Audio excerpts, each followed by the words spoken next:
नमस्कार दोस्तों। आज की कहानी है मायके में रानी ससुराल में नौकरानी। शर्मा जी की पत्नी शशि अपने छोटे बेटे की शादी को लेकर बहुत परेशान थी। कितनी सारी लड़कियों की फ़ोटो देखी, लेकिन एक भी लड़की उन्हें अपने बेटे के लिए बहू के रूप में पसंद नहीं आ रही थी। थोड़ी दिन शशि अपने बहन के घर एक गोद भराई के एक छोटे से फंक्शन में गई। उन्होंने वहाँ एक लड़की देखी। उनको वो लड़की बहुत ही अच्छी लगी। उन्होंने घर आकर सबको बताया। सबने कहा ठीक है, बात को आगे बढ़ाते हैं। उन्होंने कुछ रिश्तेदारों से पता कर लड़की के माता पिता से बात की और लड़की की एक तस्वीर मांगी। अपने परिवार को दिखाने और मिलने का भी तय किया। लड़की के पिताजी ने लड़की की फ़ोटो व्हाट्सएप पर भेज दी। जैसे ही शशि जी के पति विनोद और बेटा कुणाल दुकान से आए, शशि जी ने उन्हें फ़ोटो दिखाई और बोली, मुझे ये लड़की बहुत पसंद है, मैं इसको ही अपने घर की बहू बनाऊंगी। इतना सुनकर कुणाल को गुस्सा आ गया।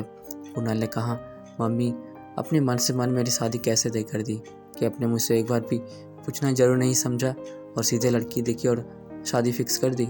और तो और लड़की देखने के लिए हाँ कर दी। एक बार भी पूछा लिया होता मुझे लड़की पसंद है या नहीं। तभी कुणाल के पिताजी बोले, बेटा इसमें तुम्हें क्या पूछना कि हम तुम्हारे लिए गलत लड़की का चयन करेंगे, और अगर ऐसा करना होता तो कब का कर चुके होते। तुम्हारी माँ ने पता नहीं कितनी सारी लड़कियों को फ़ोटो देखने के बाद इस लड़की को पसंद किया है। कुणाल ने साफ साफ कह दिया, मुझे शादी नहीं करनी। ये कहकर कुणाल अपने कमरे में चला गया। कुणाल जब अपने कमरे में चला गया तब कुणाल की बड़ी भाभी कामनी कमरे में गई और बोली, क्या बात है कुणाल, अच्छी तो लड़की है, तुम क्यों मना कर रहे हो शादी करने से। कुणाल ने भाभी से कहा, मैं एक लड़की से प्यार करता हूँ और उसी से शादी करना चाहता हूँ। भाभी ने कहा, देवर जी अगर ऐसी बात थी तो पहले बता देना चाहिए था ना। माँ जी कब से परेशान थी आपके शादी के लिए, कहाँ कहाँ नहीं लड़की देखी। कुणाल ने कहा, अगर कोई मुझसे पूछे तब तो बताऊँगा ना। क्या मैं अपने आप से कहूँ कि मैं शादी करने जा रहा हूँ। कुणाल की भाभी कामनी ने जाकर अपनी सास से कहा, कुणाल किसी लड़की से प्यार करता है और वो उसी से शादी करना चाहता है। शशि जी सुनकर बहुत गुस्सा हो गई और बोली, जब उसने लड़की पहले से पसंद कर ली थी तो मुझे बता देता, लेकिन मैं जब तक लड़की नहीं देखूंगी मैं शादी नहीं होने दूंगी। तो कुणाल ने अपनी गर्लफ्रेंड कृतिका को अपने घर वालों से मिलवाया। कुणाल के घर वालों को कृतिका पसंद आ गई। मिलने के बाद शशि ने कुणाल से कहा, देखो तुमने लड़की तो पसंद कर ली, हम शादी भी देने के लिए तैयार है, लेकिन बिना दहेज के नहीं करेंगे। इसमें तुम कुछ भी नहीं बोलोगे। कुणाल चुपचाप था। वो सोच रहा था कि कुछ भी करके शादी हो जाए। अगले दिन कृतिका के पिताजी कुणाल के घर में शादी की बात करने के लिए गए। जब दहेज की बात आई तो कृतिका के पिताजी ने दहेज देने से इनकार कर दिया, लेकिन कुणाल की जिद की वजह से कुणाल के घर वालों को शादी माननी पड़ी। 3 महीने में ही कुणाल और कृतिका की शादी हो गई। घर में जब तक मेहमान थे तब तक तो कृतिका से कोई कुछ भी नहीं करता था। जैसे सारे मेहमान चले गए उसके अगले ही दिन कृतिका की सास शशि जी कृतिका के कमरे में गई और जाकर बोली, बहू सूरज कब का निकल चुका है, अब तक सोई रहोगी क्या। सुबह सुबह सबको चाय पीने का आदत है। आज तो देर से उठ गई, लेकिन कल से 6 बजे के पहले ही सबको चाय बनाकर दे देना। और हाँ, बड़ी बहू कामनी भी 8 बजे तक अपने ऑफिस चली जाती है, उसका भी नाश्ता 8 बजे तक बन जाना चाहिए। अभी तो कृतिका के ठीक से मेहंदी के रंग भी ठीक से नहीं छूटे थे। कृतिका जो सुबह 6 बजे सोकर उठती थी और रात के 12 बजे जाते थे, फिर भी उसके काम ख़त्म नहीं होते थे। कृतिका टेंशन में होती थी, कल सुबह जल्दी उठना है, नहीं तो नींद भी नहीं खुलेगा। कृतिका तो ये भी भूल गई थी कि उसकी नई नई शादी हुई है। कितने सपने सजाए थे शादी होने के बाद हनीमून के लिए हिमाचल जाएगी, लेकिन यहाँ तो जब से शादी हुई है इस घर में एक दिन भी बाहर नहीं निकली। हिमाचल जाने की तो दूर की बात थी, कभी कभी तो वो सोचती थी कि इस घर में बहू के रूप में आई है या एक नौकरानी के रूप में। क्या लड़की की शादी इसलिए होती है कि वो मायके से ससुराल जाकर एक नौकरानी बन जाए। क्या क्या सपने सजाए थे कृतिका ने। कृतिका भी टीचर बनना चाहती थी, लेकिन अब उसे लग नहीं रहा था कि यहाँ रहकर वो पढ़ाई कर पाएगी, क्योंकि घर वाला के रंग रंग देखकर तो यही लगता था। एक दिन रात में कृतिका ने अपने पति कुणाल से कह दिया, कुणाल ऐसा नहीं हो सकता कि हम लोग किसी दूसरी जगह रेंट पर घर लेकर रहे इसी शहर में। यहाँ तो मैं सुबह से शाम तक सिर्फ काम ही करती हूँ। कुणाल ने कहा, तो फिर तुम क्या करना चाहती हो। क्या तुम ये कहना चाहती हो कि मैं अपने माँ बाप से और भाई से अलग होकर कहीं और रहूं। इस दुनिया की सारी औरतें तो यही सब करती है। ससुराल में एक लड़की क्या करती है, घर की देखभाल, और फिर कामनी भाभी तो सुबह से शाम तक नौकरी करने जाती है और शाम तक आने के बाद घर के काम में हाथ बटाती हैं। कृतिका समझ गई थी कि अपने पति से कुछ भी कहना बेकार है। वो अपनी ज़िंदगी को अपनी नियति समझकर जीने लगी थी। आज सावन का पहला सोमवार था। कृतिका ने व्रत रखा हुआ था। उसने सोचा कि सुबह सुबह सबको नाश्ता कराकर थोड़ी देर आराम कर लेती हूँ, फिर लंच बनाऊंगी।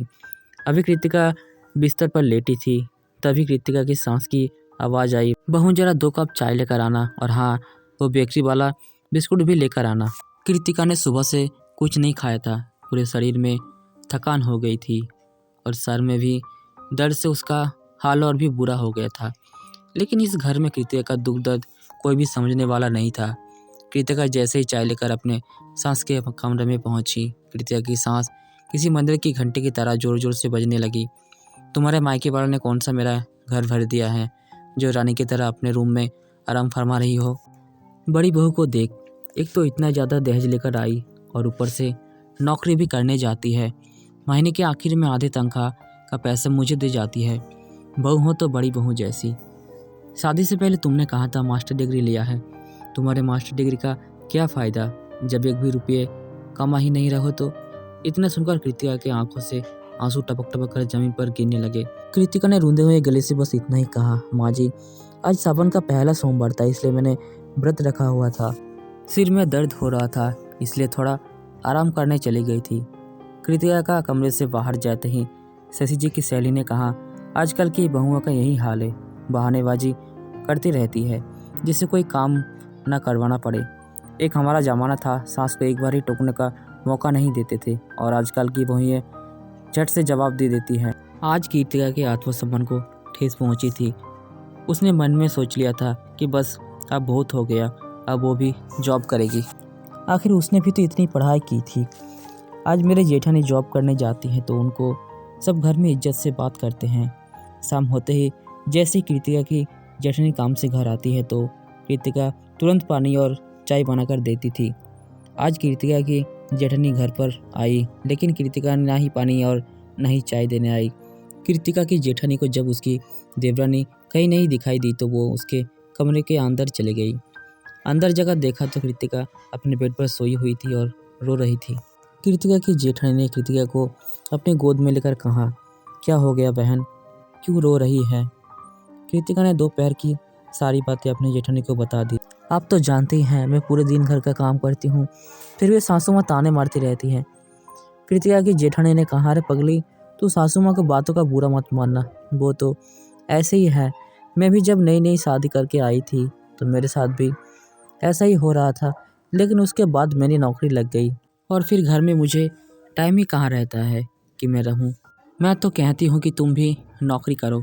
मेरे ऑफिस में ही एक एम्प्लॉय का पद खाली है, तनख्वाह तो ज़्यादा नहीं दे पाएंगे, लेकिन तुम कहो तो बात करो। कृतिका ने एक पल में ही हाँ कह दिया, क्योंकि अब वो आत्मसम्मान से जीना चाहती थी। कृतिका की जेठानी ने उसी समय ऑफिस के हेड को फ़ोन लगाकर बताया कि मेरी देवरानी है, अब कहो तो कल इंटरव्यू के लिए साथ ही लेकर जाऊं। ऑफिस के हेड ने हाँ में जवाब दिया। अगले दिन कृतिका इंटरव्यू देने गई और ऑफिस में उसका सिलेक्शन हो गया। फिर क्या था, वो भी अपने जेठानी के साथ ऑफिस जाने लगी। कृतिका की जेठानी और कृतिका जल्दी जल्दी घर वालों के लिए नाश्ता बनाते और फिर एक साथ ही ऑफिस चले जाते। अब दोनों देवरानी और जेठानी मिलकर साथ रहने लगे। कृतिका को भी जितनी तनख्वाह मिलती थी उसमें से आधे पैसे अपने सास को दे देती थी। अब उसकी सास भी कृतिका से सही से बात करती थी। तो दोस्तों, अगर ये कहानी आपको अच्छे लगे हैं तो कमेंट्स में ज़रूर बताएं, और चैनल पर पहली बार है तो सब्सक्राइब ज़रूर करें। धन्यवाद।